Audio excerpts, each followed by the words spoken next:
In the heart of a quiet town, where everyone knows your name and secrets are hard to keep, one home held a darkness too terrifying to imagine.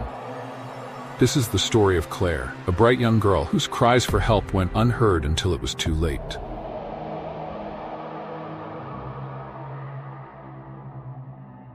Evil doesn't always come from the outside. Sometimes it's right there, watching, waiting, hiding in plain sight. This is a tale of betrayal, fear, and the silence that allowed a predator to strike. A story that will make you question everything and everyone you thought you could trust.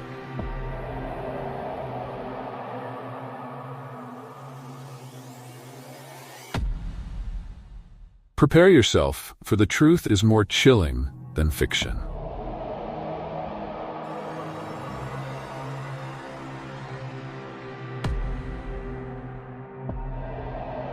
Meet Claire, an 18-year-old high school senior, a cheerleader, a straight-A student, and a light in her community.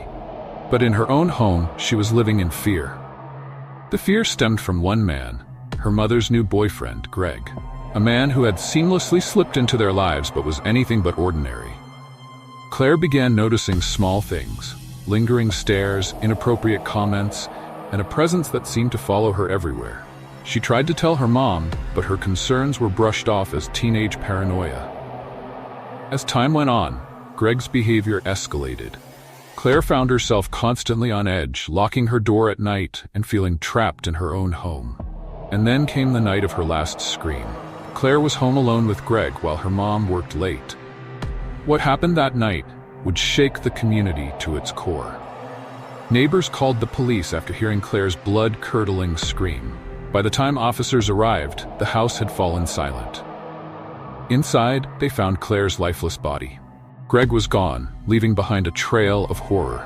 A massive manhunt ensued, but Greg had vanished without a trace. His face became a fixture on every news channel, his crime shaking the nation.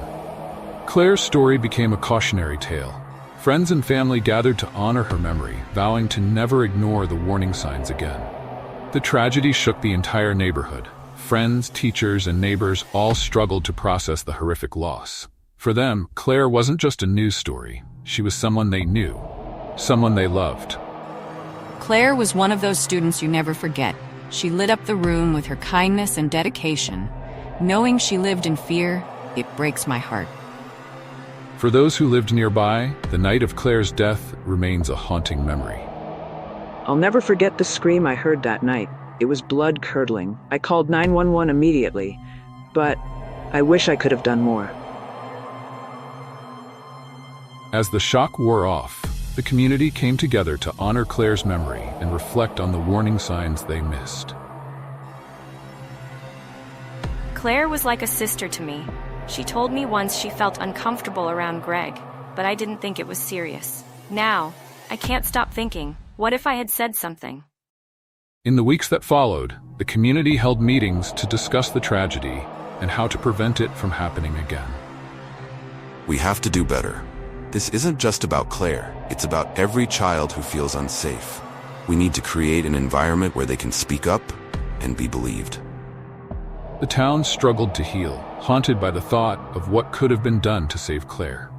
Her story is a reminder. Evil doesn't always wear a mask. Sometimes it's right in front of you. Speak up, stay vigilant. Claire's story could save someone else's life.